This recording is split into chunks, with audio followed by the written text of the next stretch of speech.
bahwa sesungguhnya kami tidak bisa berjalan sendiri tanpa Tuhan.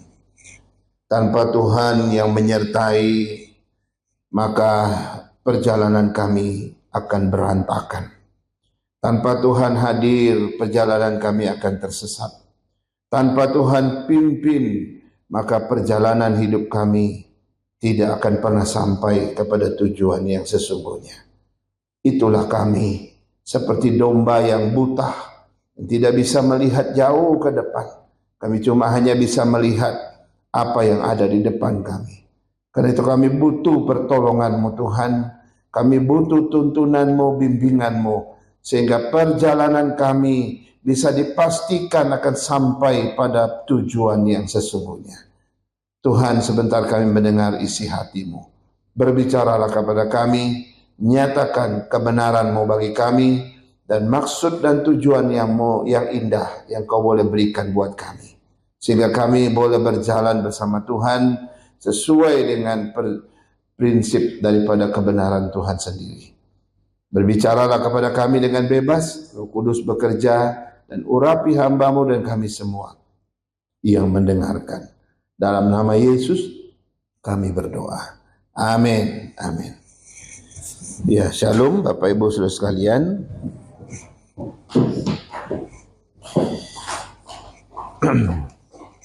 Ya, saudara, kita masuk ke dalam seri yang keempat hari ini, yaitu hambatan dalam berjalan bersama dengan Tuhan. Minggu lalu kita sudah belajar tentang konsep yang benar dan konsep yang salah tentang alasan pentingnya berjalan bersama Tuhan. Kita sudah lihat itu dengan terang benderang minggu lalu. Nah, hari ini kita akan lihat ada hambatan-hambatan, ada halangan-halangan dalam seseorang berjalan dengan Tuhan. Saudara-saudara ya, saya ingin ulangi sedikit lagi bahwa memang sejak semula ketika Tuhan menciptakan manusia, Tuhan sudah merancang kita supaya kita tercipta menjadi orang yang berjalan bersama Tuhan, saudara ya. Jadi dari sananya natur kita, DNA kita itu dibuat oleh Tuhan supaya bisa berjalan di dalam perjalanan iman bersama dengan Tuhan. Tetapi ada masalah, saudara. Ya, perjalanan bersama dengan Tuhan tidak selalu lancar, tidak selalu mulus ya. Dan ada masalah di tengah jalan. Dan seringkali yang menjadi persoalan, kita tidak mengenal apa masalahnya, apa tantangannya, apa kesulitannya, apa hambatan dan halangannya. Sehingga kita kadang-kadang gagal dalam berjalan bersama Tuhan. Nah, hari ini saudara, secara spesifik, saya ingin kita belajar hambatan dalam berjalan bersama Tuhan itu apa saja. Tapi saya mau mulai dulu dengan pengertian. Apa itu hambatan berjalan bersama Tuhan? Saudara, hambatan berjalan bersama Tuhan itu adalah misalnya sesuatu yang mengambil tempat Tuhan dalam hidup kita. Misalnya Tuhan ada di hati kita gitu ya. Sejak kita kenal Tuhan, Tuhan ada di hidup kita. Amin. Dia ada bersama kita. Tapi tiba-tiba ada sesuatu datang, sesuatu yang berasal dari luar, itu mengambil tempat Tuhan dari dalam hidup kita, sehingga Tuhan tidak lagi di sini. Tuhan ada di luar sekarang. Nah, sesuatu yang dari luar itu datang masuk dan tinggal di sini, maka itu adalah sesuatu hambatan. Pengertian dari hambatan. Yang kedua, hambatan juga berarti sesuatu yang membuat seseorang makin jauh dari Tuhan. Apa yang membuat engkau jauh dari Tuhan? Itu hambatan. Atau sesuatu yang melemahkan imanmu. Imanmu bukan makin kuat, tapi makin lama makin lemah. Ada sesuatu yang melemahkan. Nah, sesuatu yang melemahkan itu adalah hambatannya, saudara. Atau sesuatu yang menjadi beban dalam hidup kita, sehingga perjalanan kita terasa berat, terasa lambat sekali. Gak bisa mengiring Tuhan dengan baik. Kenapa? Bisa saja sesuatu yang membuat lambat berjalan itu adalah sesuatu hambatan. Atau sesuatu yang mengganggu ketaatanmu, mengganggu kesetiaanmu kepada Tuhan, itu hambatan. Atau sesuatu yang memadamkan semangat rohmu, yang semula kau berapi-api, tapi lama-kelamaan kau tidak semangat lagi, rohanimu makin lama makin padam, itu adalah hambatan. Atau sesuatu yang mengalihkan fokusmu. Kalau tadi kamu fokus kepada Tuhan, kamu concern dengan relasimu dengan Tuhan. Sekarang fokusmu digeser oleh sesuatu. Kau tidak lagi peduli Tuhan. Itu adalah hambatan. Atau sesuatu yang menggeser prioritasmu. Sesuatu yang mengganggu ya di dalam hatimu. Terselip sesuatu sehingga Tuhan tidak lagi menjadi prioritas. Itu adalah hambatan. Jadi jelas ya, hambatan itu apa? Ada banyak pengertiannya. Nah hari ini saudara, next. Hari ini kita akan lihat ada 7 saudara, ada 7 hambatan yang sering menghalangi perjalanan kita bersama Tuhan. Ya, saya bikin langsung kelihatan aja. Karena saya nggak pegang PowerPoint ya. Saya dari minggu lalu nggak ada PowerPoint. Maksudnya itunya, pointernya. Nah, saudara, walaupun lihat ke situ, tapi penjelasannya dari saya ya. Saudara, ada 7 hambatan, ada 7 halangan atau tingkat kesulitan yang membuat kita ya nggak bisa jalan sama Tuhan. Saudara, yang pertama ini jelas sekali, yaitu dosa yang tidak dibereskan. Saya yakin kita semua paham bagian yang pertama ini, yang namanya dosa selalu menjadi penghalang, yang namanya dosa selalu menjadi yang namanya hambatan. Nah kita tahu saudara, kenapa ini menjadi alasan? Karena pertama, Tuhan itu nggak mungkin kompromi dengan dosa. Tuhan itu maha suci, dia maha kudus. Dia nggak mungkin kompromi dengan dosa. Yang kedua, dia nggak mungkin berkompromi dengan kita. Lalu kita bilang, Tuhan saya siap berjalan sama Tuhan. Tapi kita bawa-bawa dosa kita. Kita bawa hidup lama kita. Tuhan nggak mungkin mau kompromi dengan itu saudara. Karena kekudusan Tuhan nggak mungkin menyatu dengan dosa kita. Jadi karena itu saudara, ini menjadi penghambat. Bahkan Alkitab berkata yang menjadi penghalang atau pemisah antara kita dengan Tuhan adalah dosa dan kenajisan kita. Ini jelas ya. Jadi itu membentuk jarak. Ada jarak di antara kita dengan Tuhan. Siapa yang membuat jarak? Apa yang membuat jarak? Jelas sekali tembok pemisahnya adalah dosa-dosa kita. Nah, dosa inilah yang disebut oleh Yesaya. Yesaya dalam 59 ayat 2 berkata begini, tetapi yang merupakan pemisah antara kamu dan Allahmu ialah segala kejahatanmu. Dan yang membuat dia menyembunyikan diri terhadap kamu ialah tidak mendengar ialah dosamu. Jelas sekali saudara. Jangan main-main dengan dosa, dan saya rasa kita sudah sangat paham bagian ini. Sebab pemisah antara kita dengan Tuhan adalah dosa kita. Nah kalau ada pemisah, ada jarak, mungkin nggak kita berjalan sama Tuhan? Nggak mungkin. Saudara mau concern kayak apapun mau berjalan sama Tuhan, ada yang mengganjel. Saudara. Dan menarik dalam Yesaya tadi bilang, kalau kita sudah ada terpisah dari Tuhan gitu ya, maka ada dosa yang memisahkan kita dari Tuhan. Maka yang kedua yang terjadi, Tuhan menyembunyikan dirinya. Di situ dia bilang, dia menyembunyikan dirinya terhadap kamu. Karena ada dosa tadi. Ya. Lalu level yang berikutnya, sudah ada dosa membuat jarak, dia menyembunyikan diri. Yang terakhir dia bilang, ia pun tidak akan mendengar kamu. Jadi kalau kita berdoa, dia nggak mendengar kita. Hal yang sama, pemazmur bilang begini, seandainya ada niat jahat di dalam hatiku, tentulah Tuhan tidak mendengar. Coba, Yesaya dengan pemazmur memiliki satu pandangan teologi yang sama. Yesaya bilang, kalau ada dosa, kamu terpisah dari Tuhan. Kalau kamu terpisah dari Tuhan, Tuhan sembunyikan diri dari kamu. Kalau Tuhan sembunyikan diri dari kamu, dia tidak mendengar kamu. Pemazmur bilang, kalau ada niat jahat saja dalam hatiku, Tuhan tidak akan mendengar aku. Luar biasa kan? Jadi, di sini kita lihat ya, tidak mungkin kita berjalan kalau dosa belum dibereskan. Tidak mungkin kita beriringan dengan Tuhan. Karena Tuhan kita kudus, gak mungkin kompromi dengan dosa kita. Karena itu jalan satu-satunya apa? Bereskan dosa kita. Ini penghambat pertama, penghalang pertama yang membuat kita gak bisa berjalan bersama Tuhan. Sekarang yang kedua saudara, penghambat kedua yang membuat kita gak bisa jalan bersama Tuhan adalah mengasihi atau mencintai dunia ini. Saudara, mengasihi dunia ini berarti menjadikan dunia dan segala isinya menjadi tujuan hidup kita. Tahu maksudnya ya? uh, kita tidak bisa benar-benar memisahkan diri dari dunia ini. Nggak bisa. Itu Tuhan tidak larang sebetulnya. Yang Tuhan larang adalah ketika dunia ini menjadi tujuan hidupmu. Ketika dunia dan segala harta, kekayaan dan segala sesuatu yang ada di dalamnya menjadi fokus hidupmu, menjadi prioritas hidupmu, menjadi tujuan hidupmu yang paling tinggi. Maka disitulah yang Tuhan tidak mau. Atau dalam bahasa lain dibalik ya, mengasihi, mencintai dunia itu adalah ketika dunia mendominasi hati kita.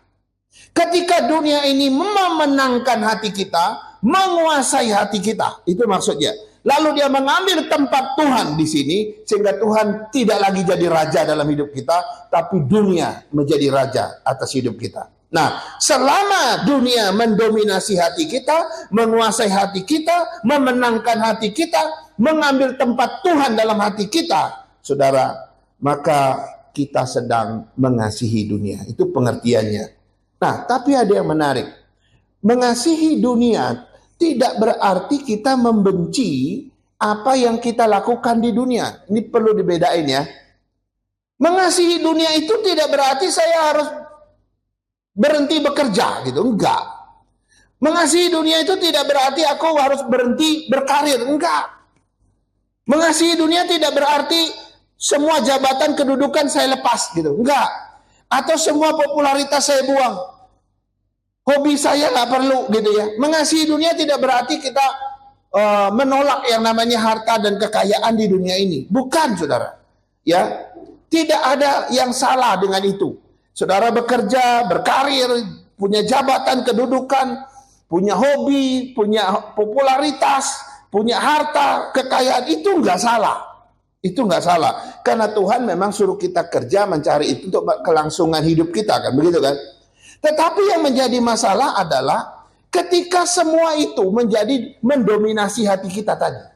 Kalau pekerjaanmu menjadi mendominasi hatimu, menggeser Tuhan dari tempat hatimu, itu yang namanya mengasihi dunia. Nah, di situ nggak boleh, ya.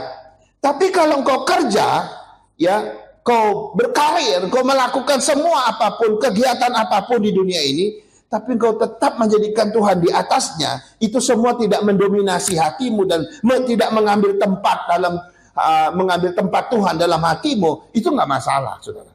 Ya, nah banyak orang bisa terjebak memang. Mereka bilang gini, kami tidak mengasihi dunia kok, kami mengasihi Tuhan kok, gitu ya. Oke sih, pernyataannya kami mengasihi Tuhan kok, kami nggak mengasihi dunia. Tapi fakta kehidupan mereka, saudara, yang mereka kejar, yang mereka fokus, yang mereka prioritaskan, yang menjadi tujuan hidup mereka adalah segala yang ada di dunia ini. Itu persoalannya. Kalau kau kejar itu bukan sebagai tujuan utama, itu nggak masalah, saudara. Tapi ketika itu menjadi tujuan utama hidupmu, itu persoalan. Menggeser tempat Tuhan dari hidup kamu, itu masalah. Apa kata Alkitab tentang mengasihi dunia? Alkitab melarang tegas kita mengasihi dunia. 1 Yohanes 2 ayat 15 saya baca. Janganlah kamu mengasihi dunia dan apa yang ada di dalamnya. Jikalau orang mengasihi dunia, maka kasih kepada Bapa tidak ada di dalam orang itu. Jadi ayat ini tidak berarti dia melarang kita berkarir. Enggak. Ayat ini tidak melarang kita bekerja, dapat jabatan, dapat kedudukan, dapat harta kekayaan. Tidak melarang itu, saudara. Selama semuanya itu bukan menjadi tujuan hidup, selama semua itu tidak menggeser waktu tempat Tuhan dalam hidup kita, silakan. Tapi kalau sudah jadi tujuan dan menggeser tempat Tuhan dalam hidup kita, itu yang menjadi masalah. Itu yang dilarang oleh ayat ini. Ya, banyak orang berjalan bersama Tuhan, ya. Dan akhirnya tidak bisa lagi jalan sama Tuhan. Karena mereka mencintai dunia, mengasihi dunia. Dalam arti dunia mendominasi hati mereka. Dunia menggeser tempat Tuhan di dalam hati mereka. Ya, sebenarnya Tuhan cuma mau dua hal kok. Yang pertama, Tuhan mau kita menggunakan dunia ini bukan diperbudak oleh dunia ini. Ingat ya, yang Tuhan mau sebenarnya prinsipnya sederhana. Yang dia maksudkan adalah kita menggunakan di dunia ini. Kita memang hidup di dunia ini, nggak bisa pisah dari dunia ini, karena kita masih ada di dunia ini. Tapi kita menggunakan dunia ini, kita yang menguasai dunia ini, kita yang mengontrol dunia ini, bukan dunia yang mengontrol kita, memperbudak kita, bukan. Yang kedua, menjadikan dunia sebagai alat saja, bukan sebagai tujuan akhir hidup kita. Ada orang cari duit banyak-banyak di dunia ini. Wah, sampai nggak makan, sampai ini sudah kaya raya, masih aja gila kerja luar biasa. Tiba-tiba dipanggil Tuhan gitu ya. Aduh, sia-sia banget ya hidup kayak begitu gitu ya.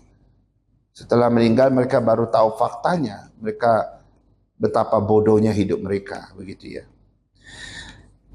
Sekarang yang ketiga, hambatan yang ketiga adalah luka batin atau kepahitan, saudara ya. Luka batin atau kepahitan. Saudara, banyak orang berhenti berjalan bersama Tuhan karena mereka ada luka batin. Ya, saya rasa tahu kita ya, luka batin itu saya akan jelaskan ya. Banyak orang berhenti, nggak lagi mau jalan sama Tuhan karena ada kepahitan, saudara ya. Nah, luka batin itu macam-macam bentuknya. Misalnya dihianati orang, dijahatin orang, dilecehkan orang, diperlakukan tidak adil, kecewa gitu ya. Ada penolakan, kita ada kehilangan terhadap orang yang kita cintai, kegagalan kita, itu bisa jadi kepahitan, ditinggalkan orang gitu kan, akhirnya kita ya dibiarkan begitu, nggak dipeduliin orang, itu bisa jadi luka batin ya. Nah, luka batin ini bisa juga terjadi karena siapa saja. Kita bisa rasa luka batin terhadap saudara kita, orang tua kita, teman sahabat kita, bos kita, teman-teman kita di kantor yang suka bullying kita misalnya. Ada banyak orang bisa membuat kita luka batin, termasuk pendeta kita, termasuk gereja kita. Ada banyak orang luka batin terhadap gereja, terhadap sesama jemaat, bahkan terhadap hamba Tuhan, saudara. Ya. Nah, selama ada luka batin ini, saudara, susah sekali kita damai dengan orang dan juga dengan Tuhan, gitu ya. Selama itu masih ada, itu penghambat besar, saudara. Ibrani 2 ayat 15 berkata begini, jagalah supaya jangan ada seorang pun menjauhkan diri dari kasih karunia Allah, agar jangan tumbuh akar pahit yang menimbulkan kerusuhan dan yang mencemarkan banyak orang. Ini jelas sekali. Kita harus jaga katanya ya. Jangan sampai kita jauh dari kasih karunia, supaya jangan muncul kepahitan, akar pahit. Nah, akar pahit itu tumbuh jauh lebih besar ketika engkau jauh dari kasih karunia, gitu ya. Nah, pertanyaannya, apa yang dimaksud dengan kasih karunia, saudara? Yang dimaksud dengan kasih karunia itu adalah hidup dalam cinta kasih, hidup di dalam pengampunan, hidup dalam saling mengasihi, saling menerima, saling memaafkan. Itu sebetulnya hidup dalam konteks kasih karunia. Ya, siapa sih yang nggak bisa salah? Pendeta bisa salah nggak? Bisa. Pendeta bisa salah ucap nggak? Bisa. Pendeta bisa nyinggung orang nggak? Bisa, saudara. Tapi kalau kita hidup dalam konteks kasih karunia, biarpun saya salah ucap, saudara salah ucap, si B salah ucap, saya nggak akan akar pahit. Kenapa? Kita tahu kita saling memaafkan. Kita bisa memaklumi kok. Kita bisa saling mengampuni kok.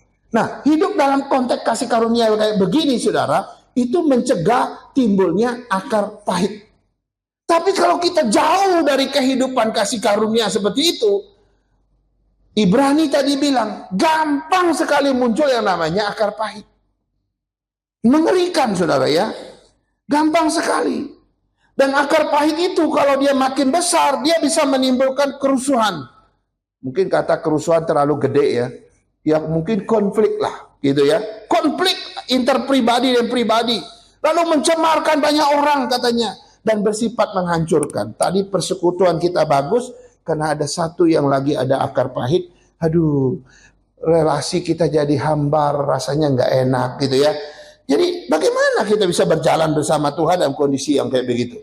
Yang ada adalah kesaksian hidup kita buruk, hidup kita tercemar, nama kita jelek, kehadiran kita mendatangkan syak bagi orang lain. Ya, mendatangkan nggak enak bagi orang lain. Jadi orang luka batin Harus beres dulu. Kalau tidak, susah berjalan sama Tuhan. Karena itu Tuhan Yesus pernah menawarkan, marilah kepadaku hai kamu yang letih lesu dan berbeban berat. Aku akan memberikan kelegaan bagi kamu. Apa yang Tuhan Yesus katakan di sini? Tuhan Yesus tidak memungkiri bahwa umat pilihannya sekalipun tetap bisa terjadi yang namanya akar pahit. Dia tidak memungkiri itu. Umat pilihannya sekalipun tetap bisa berbeban berat, tetap bisa letih dan lesu dalam hidup ini. Karena itu dia bilang, marilah kepadaku hai kamu yang letih lesu dan berbeban berat. Aku akan memberikan kelegaan kepadamu. Kau hidup dekat dengan kasih karunia yang diberikan Kristus kepada kita. Ketika kau dekat dengan Kristus, yang kau dapatkan kelegaan di dalam Dia. Makanya Ibrani bilang, jangan jauh dari kasih karunia. Ya, sebenarnya orang Kristen itu banyak kelebihan, saudara. Orang Kristen itu banyak kelebihan.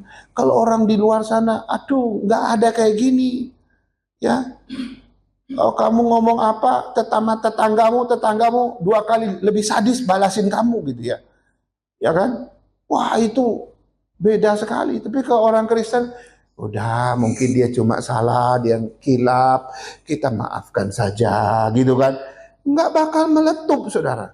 Ya, jadi luka batin ini akan selalu beres kok pada waktunya, asalkan kita hidup dalam dekat dengan kasih karunia Tuhan itu.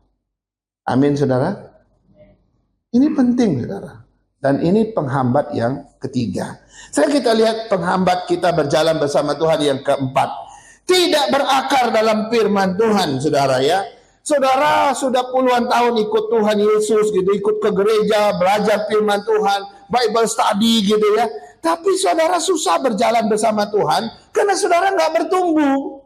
Saudara nggak berakar dalam firman. Saudara nggak makin kuat, makin dalam dengan firman, tidak. Nah, kenapa tidak bisa berakar gitu ya? Karena firman Tuhan itu yang saudara terima nggak saudara cerna dengan baik. Ya, akibatnya saudara nggak bisa jalan bersama Tuhan. Lalu ingat saudara, semua orang yang berjalan bersama Tuhan punya satu dasar. Dia harus berjalan di atas dasar firman Tuhan.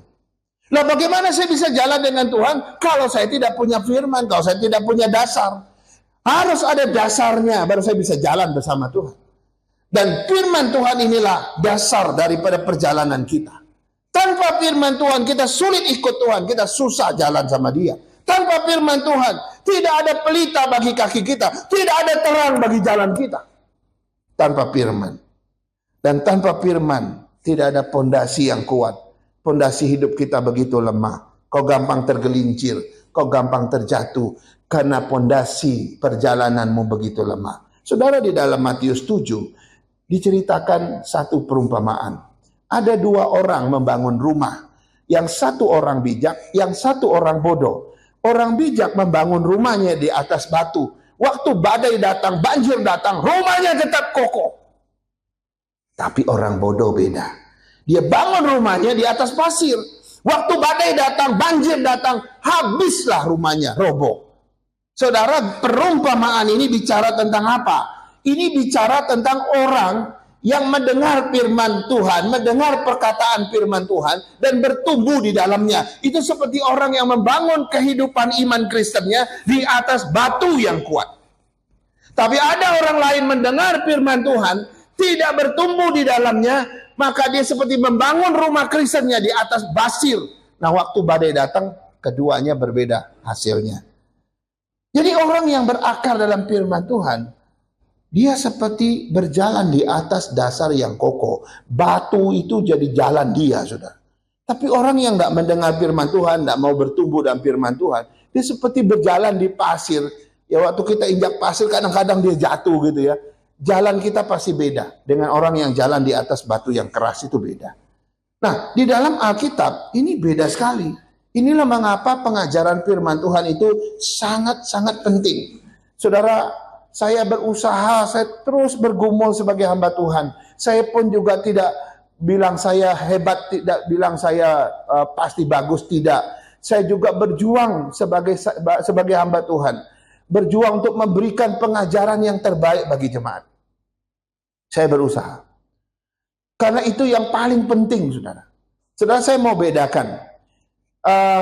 Pengajaran firman Tuhan yang paling dasar itu, ajaran doktrin dogma itu adalah sesuatu yang kita pegang, sesuatu yang kita percayai. Lalu penerapannya itu disebut dengan apa yang kita lakukan. Saya mau bedain.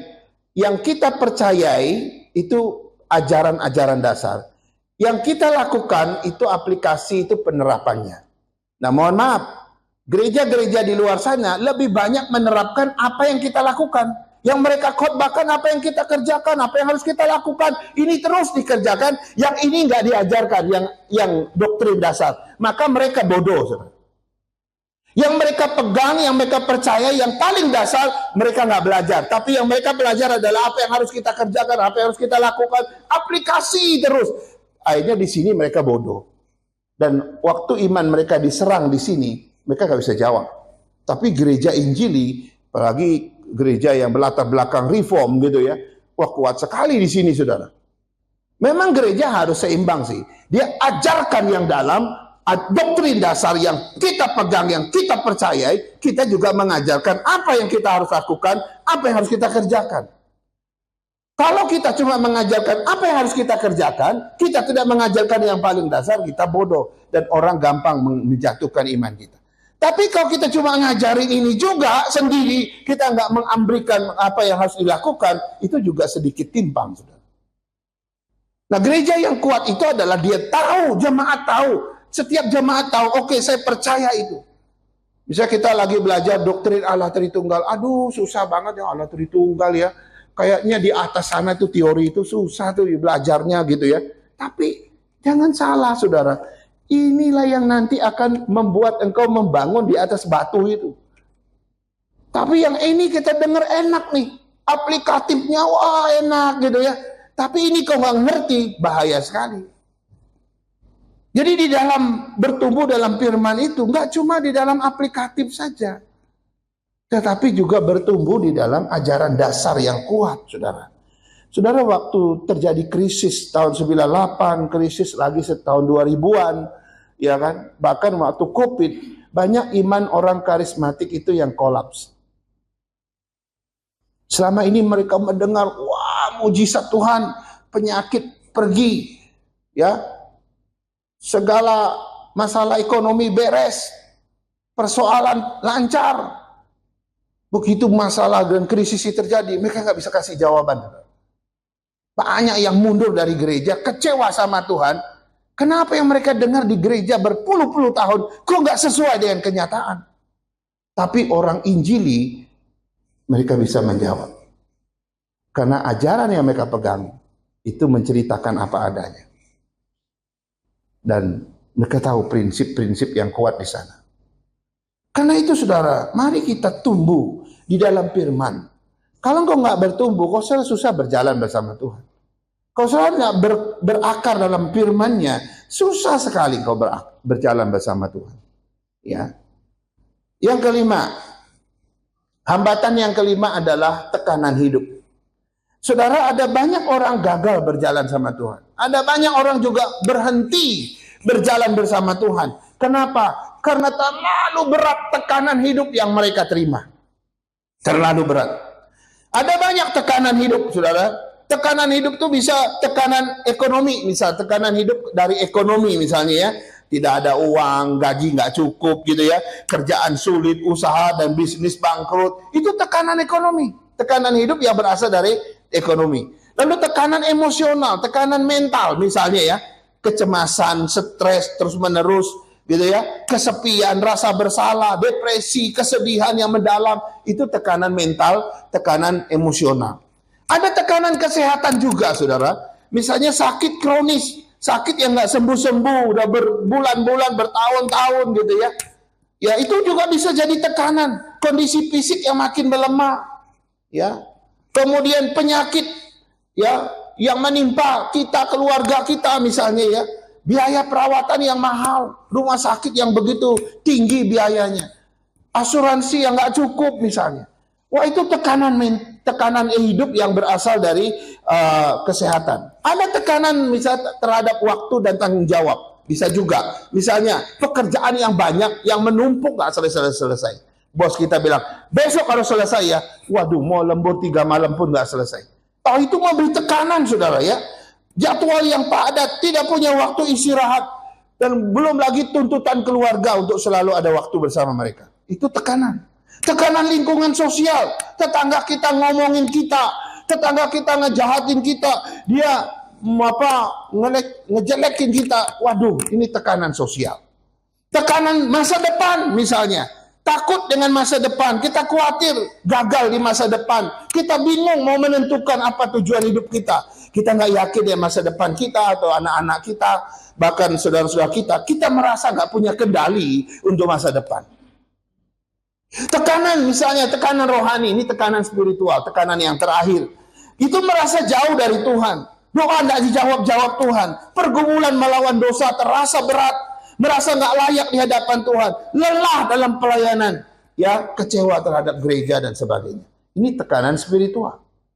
Kalau tekanan ini datang bertubi-tubi menyerang kita, saudara, banyak orang bilang, udah saya nggak mau jalan lagi sama Tuhan. Lebih baik saya jalan sendiri. Tekanan yang terlalu banyak. Dan banyak orang berhenti karena gara tekanan yang begini. Ujung-ujungnya apa? Kita mulai kecewa sama Tuhan, kita nyala-nyalain Tuhan, bahkan kita marah-marah sama Tuhan. Kita tantang lagi sama Tuhan gitu ya. Tekanan yang harusnya membawa kita ya sadar gitu ya. Ini enggak, kita makin marah sama Tuhan. Nah, sebetulnya tekanan hidup itu, saudara, harusnya membawa kita makin dekat Tuhan. Harusnya. Tekanan hidup itu harusnya menjadi kesempatan untuk kita menemukan wajah Tuhan. Kesempatan untuk kita berjumpa Tuhan. Kesempatan untuk kita memiliki kekuatan dari Tuhan. Bukan alasan untuk menjauh darinya. Karena ada banyak orang mengalami tekanan, dia melarikan diri dari Tuhan. Dia makin jauh dari Tuhan. Karena dia marah sama Tuhan, dia kecewa sama Tuhan, dia pergi. Itu keliru. Karena itu dulu saya pernah bilang, ada orang ngajak seorang ibu ke gereja. Pak, Ibu sudah lama nggak ke gereja ya. Ayo ibu, mulai minggu depan ke gereja dah. Udah hampir setahun kita nggak lihat ibu ke gereja. Dia bilang, aduh maaf, saya ini banyak masalah. Tantangan kesulitan hidup terlalu berat. Tunggu saya tenang dulu deh, baru nanti saya datang dah. Tunggu saya tenang dulu. Tunggu semua masalah selesai dulu lah. Sudah tenang nanti baru saya ke gereja. Saudara, jawaban itu benar atau salah? Yang mana yang benar? Apakah kita tunggu kita tenang dulu, semua beres dulu, baru ke rumah Tuhan? Atau sementara kita lagi banyak tekanan hidup, kacau hidup kita, justru saat itu kita datang ke rumah Tuhan? Mana yang benar, saudara? Banyak orang keliru ya. Dia tunggu tenang dulu deh baru ke gereja. Harusnya nggak begitu. Kau harus datang ke gereja, ketemu Tuhan, cari Tuhan. Justru dalam kondisi engkau lagi sedang kondisi yang sangat-sangat berat itu. Bukankah di kaki Tuhan Yesus semua beban kita bisa dilepas? Kan dulu ada lagu sekolah minggunya ya. Bebanku terlepas. Pernah dengar lagu itu? Lagu sekolah minggu lagi itu. Gio tahu? Bebanku terlepas. Terlepasnya di bawah kaki Tuhan Yesus. Tidak akan pernah terlepas kalau kau makin jauh. Tidak akan pernah beres, tidak akan pernah tenang kalau kau makin jauh. Justru saat itu kau ada kesempatan kau akan ketemu Tuhan. Kesempatan kau datang kepada Dia kok. Makanya Matius 6 ayat 25-35 bilang begini, janganlah khawatir akan hidupmu. Bapamu yang di surga tahu bagaimana bahwa kamu memerlukan semuanya itu. Tuhan tahu kok. Justru kita harus datang ya. Ini mestinya menghibur orang yang lagi dalam tekanan ekonomi. Mazmur 34 ayat 19. Tuhan dekat dengan orang yang patah hati. Ini menguatkan orang yang lagi sedang mengalami tekanan emosi, tekanan mental. Yesaya 40 ayat 31. Orang yang menanti-nantikan Tuhan mendapat kekuatan baru. Ini bicara atau menghibur orang yang sedang dalam tekanan rohani spiritual, saudara. 1 Petrus 5 ayat 7, serahkanlah segala kekhawatiranmu kepadanya, sebab ia akan memelihara kamu. Ini juga bicara tentang orang yang sedang dalam tekanan masa depan, yang khawatir dengan masa depan, dan seterusnya, dan seterusnya. Maka harusnya kita kembali kepada Tuhan, supaya penghambatan ini tidak berlangsung begitu lama. Tekanan hidup itu, saudara, nggak habis-habis. Makanya kalau selama kita hidup di dunia ini, selama kita masih menggelar kehidupan kita di dunia ini, ada seorang hamba Tuhan bilang, masalah kita itu seperti orang ngantri, saudara. Tahu ya ngantri ya? Yang satu datang, sudah selesai, sudah ada yang ngantri di belakang. Masalah manusia itu begitu. Masalah ini selesai, 1 hari, 2 hari, muncul lagi masalah baru. Masalah selesai, 1 hari, bahkan paginya selesai, sorenya sudah ada masalah baru. Jadi selalu ada, nggak akan pernah. Kita masih di dunia ini, saudara. Kita belum di surga. Selama kita masih di dunia ini, jangan heran kalau tekanan hidup itu akan datang silih berganti. Nggak cuma nimpa keluarga, nggak cuma nimpa bapak-bapak, nggak cuma nimpa ibu-ibu, tapi juga nimpa anak-anak muda. Semua yang namanya hidup ditimpa oleh tekanan hidup. Dan ingat, itu kesempatanmu datang di bawah kaki Tuhan. Jangan biarkan itu jadi penghambat engkau bertumbuh, penghambat engkau berjalan bersama Tuhan secara spiritual. Yang keenam, penghambat yang keenam adalah kurangnya ketekunan dan disiplin rohani. Ya, kurangnya ketekunan dan disiplin rohani. Saudara, berjalan bersama Tuhan itu bukan perjalanan yang pendek ya. Bukan. Berjalan bersama Tuhan itu ada suatu perjalanan yang panjang, perjalanan yang seumur hidup, perjalanan yang tidak boleh berhenti, perjalanan yang terus-menerus sampai kita ketemu di surga. Jadi ini perjalanan yang panjang, bukan perjalanan yang pendek. Nah, kalau ini perjalanan yang panjang, kita butuh yang namanya ketekunan. Kita butuh yang namanya komitmen. Kita butuh yang namanya disiplin rohani, saudara. Tanpa ketekunan, tanpa disiplin rohani, tidak mungkin kita sampai ke garis finish kan. Gak mungkin. Ada orang berjalan, di awal penuh semangat, di tengah mulai lemah, di akhir nggak bisa sampai, saudara. Ya, kayak orang maraton gitu ya. Ya, dulu saya maraton, di awal semangat, kuat gitu, tapi memang kondisi makin lemah, makin lemah gitu, tapi udah makin dekat finish gitu ya. Ya, ada kalanya juga saya nggak sampai finish gitu ya. Saya dulu memang sedikit pelari maraton, tapi yang masih kelas kampung gitu loh ya.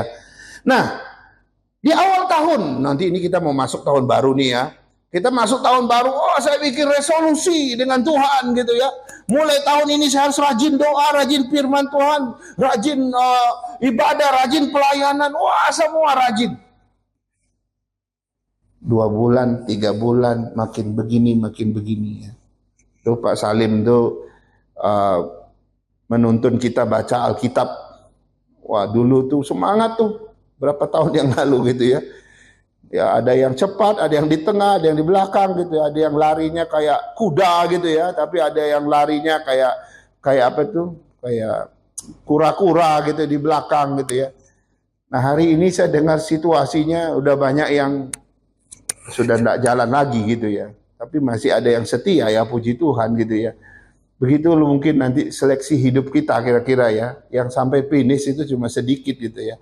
Yang start itu banyak gitu ya. Tapi ini memang bicara gambaran tentang berjalan bersama Tuhan itu begitu.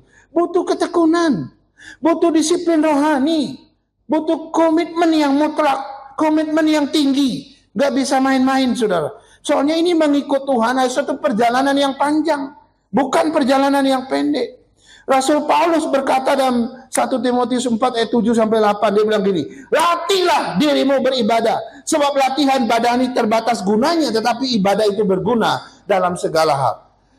Paulus, dia menegur anak rohaninya yang bernama Timotius, latihlah, ya, dia bilang latihlah dirimu untuk beribadah. Kenapa dia bicara tentang latih?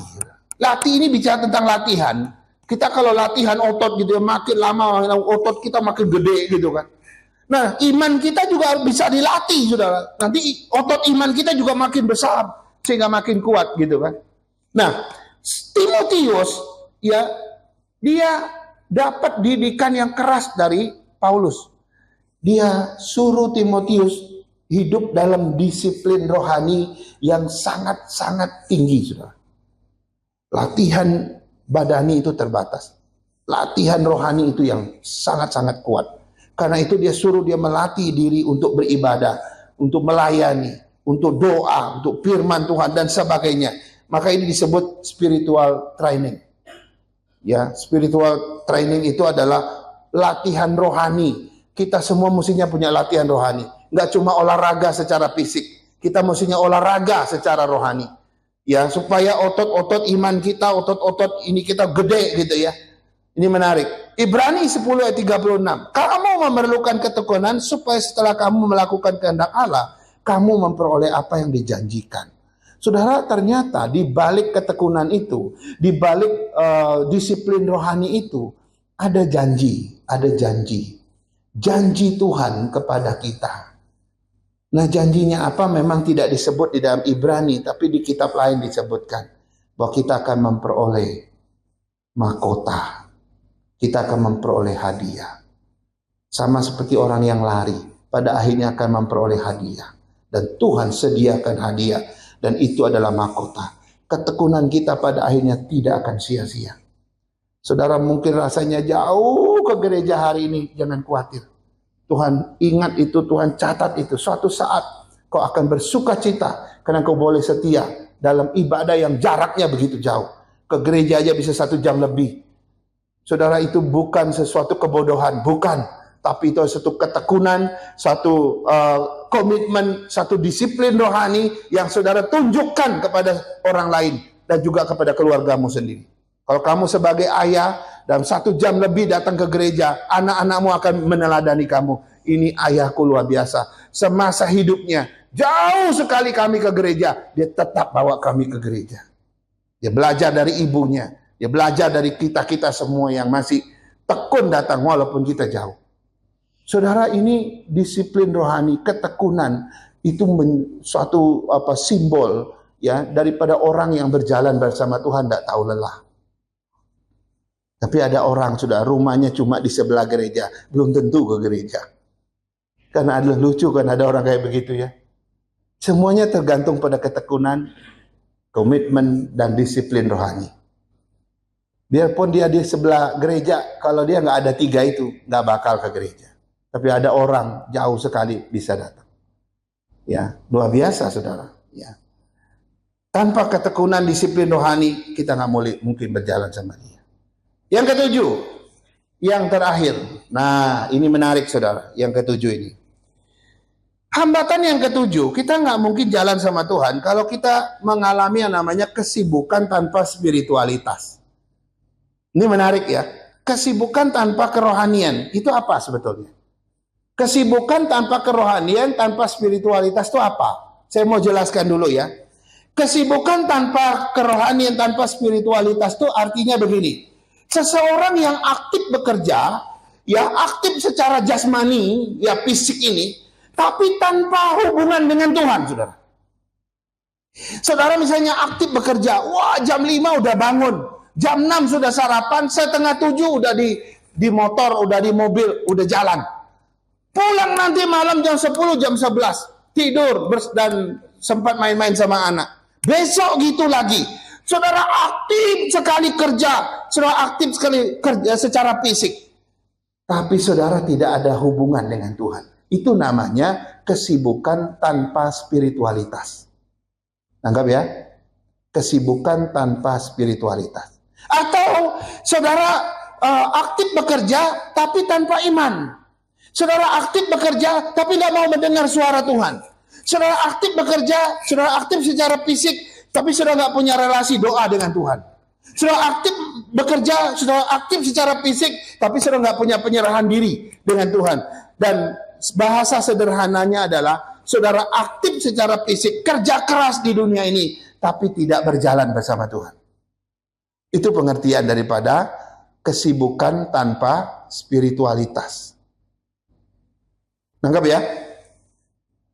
Kesibukan tanpa spiritualitas akhirnya akan melelahkan kita. Terus terang, akan melelahkan kita, menguras tenaga kita, mengeringkan roh kita, membuat kita burnout, ya, menghasilkan kekosongan dalam hati kita, rasa hampa, terkadang melahirkan rasa bersalah, frustrasi, kemarahan, kekesalan.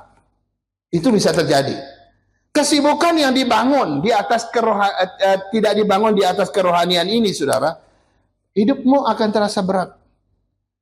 Mungkin selama kau sehat, kau bisa kerja sehebat-hebatnya, tapi karena tidak ada hubungan dengan Tuhan, hidupmu lama-lama makin terasa berat. Ya, pelayanan akan menjadi rutinitas, terasa kering, hubungan kita dengan Tuhan menjadi dangkal dan sebagainya. Nah, saya mau kasih tahu, di dalam dunia pelayanan juga bisa terjadi begini. Banyak orang sibuk secara fisik di dunia pelayanan. Sibuk pelayanan gitu ya. Sibuk gitu. Tapi tanpa kerohanian, tanpa spiritualitas. Tanpa hubungan pribadi dengan Tuhan. Wah, itu bahaya sekali, saudara.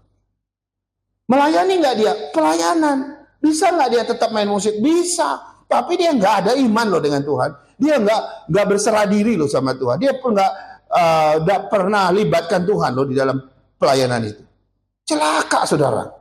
Ya, sibuk pelayanan tapi nggak saat teduh misalnya ya, nggak doa, aktif di gereja tapi nggak terlibat dalam relasi dengan Tuhan. Banyak aktivitas rohani tapi sedikit menikmati hadirat Tuhan gitu ya.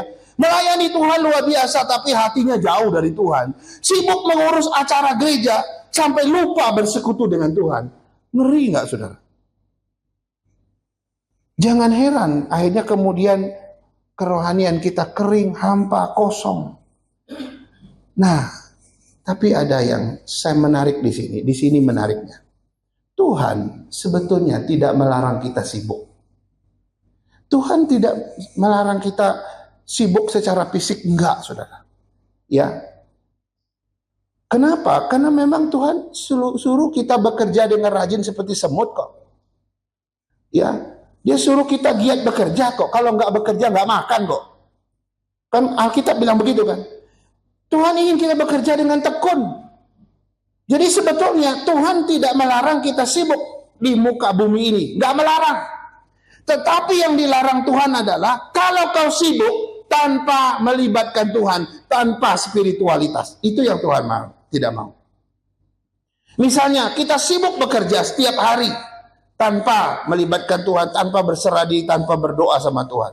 Nah, orang yang sibuk tanpa kerohanian inilah yang Tuhan tidak mau. Tapi kalau kau sibuk, kau juga berdoa, kau bekerja dengan giat, kau juga menyerahkan diri, kau bekerja dengan tekun, tapi kau juga berserah diri, penuh iman pada Tuhan.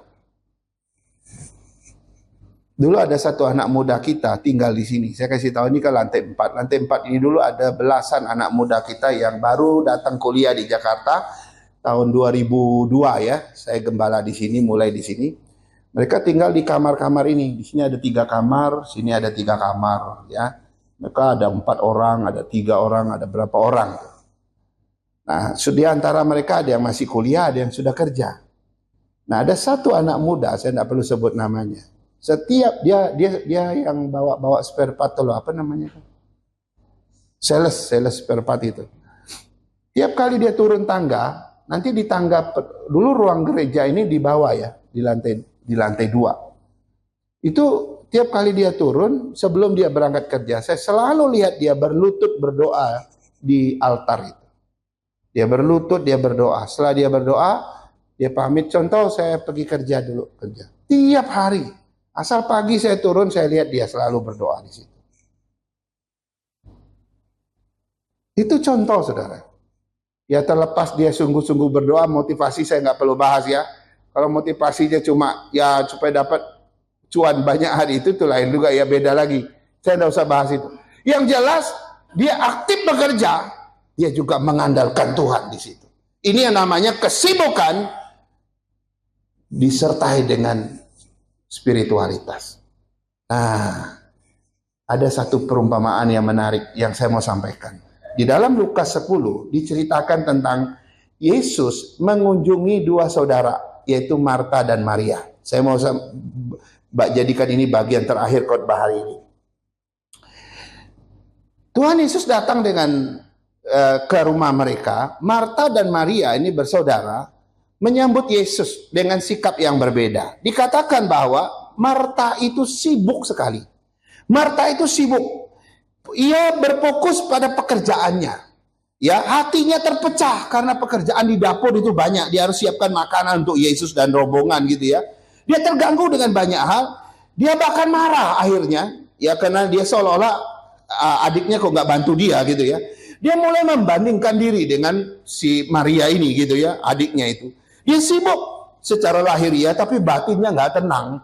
Ini Maria ya, dan dia banyak pelayanan di dapur tapi hatinya kosong. Alkitab bilang dia sibuk dan dia mengalami masalah kayak tadi itu. Mungkin dia sudah siapkan satu macam. Ya rasa ini belum cukup. Ya, bikin nasi goreng. Wah, ini belum cukup. Mesti beli kerupuk lagi. Goreng kerupuk, aduh ini belum cukup. Bikin sambal lagi. Wah, ini udah butuh banyak waktu. Belum itu lagi bikin sejenis lauk lagi. Banyak sekali sehingga dia mengalami itu. Tapi beda dengan Maria. Maria dikatakan oleh Alkitab, Maria duduk dekat kaki Tuhan Yesus dan terus mendengarkan perkataan Yesus. Maria memilih hubungan dan relasi dengan Yesus. Ia memilih kedekatan dan keintiman dengan Yesus. Ia memilih penyembahan kepada Kristus. Dan ia juga memilih mendengar suara Kristus. Beda ya, yang satu di dapur, satu dekat Yesus. Tapi sebetulnya bukan Maria malas. Ini bukan Maria yang ini.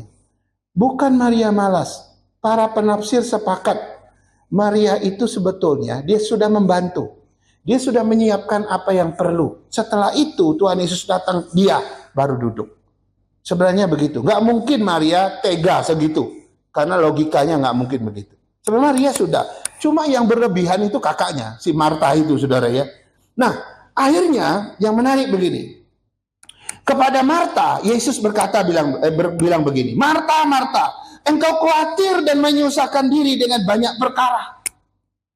Yesus tidak menegur pelayanan Marta yang begitu sibuk di dapur, tetapi dia menegur kerohaniannya yang tidak ada spiritualitas tadi. Ya kan? Orang kalau sibuk mengerjakan sesuatu, saudara, ya biasanya ya khawatir dengan banyak hal, susah dengan banyak hal. Karena pingin ini, pingin apalagi pinginnya lebih gitu ya. Jadi bayangkan saudara, Yesus menegur Marta. Kenapa? Karena dia sibuk tanpa spiritualitas. Dia sibuk tanpa spiritualitas. Kepada Maria, Yesus berkata lain. Dia bilang begini, hanya satu saja yang penting, Maria telah memilih bagian yang terbaik. Jadi saudara, dari teguran ini ada 3 kebenaran yang kita pelajari. Yang pertama, bagian terbaik bukanlah kesibukan, tetapi dekat dengan Tuhan. Itu bagian yang terbaik. Kau boleh sibuk nggak? Boleh.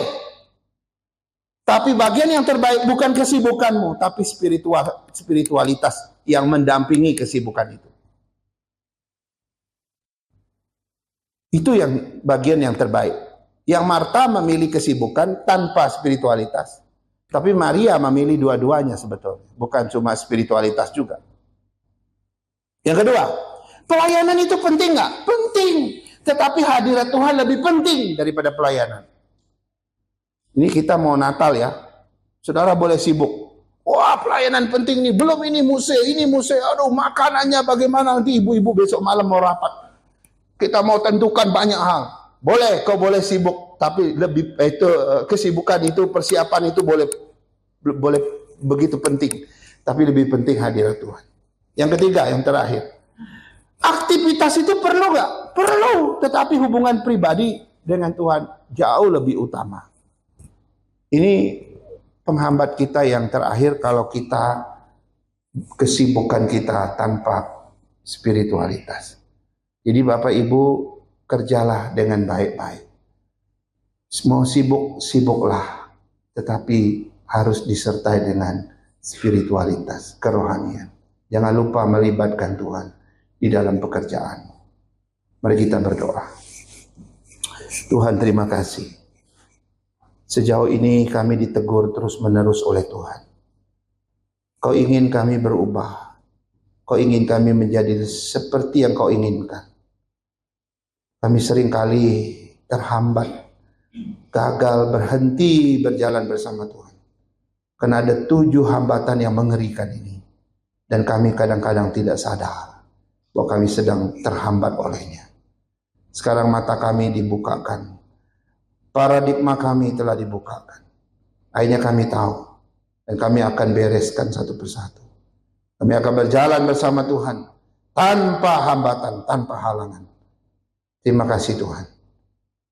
Kami bersyukur atas firman-Mu, Roh Kudus terus bekerja. Dan kami terus hidup di dalam firman ini. Dalam nama Yesus kami berdoa. Amin.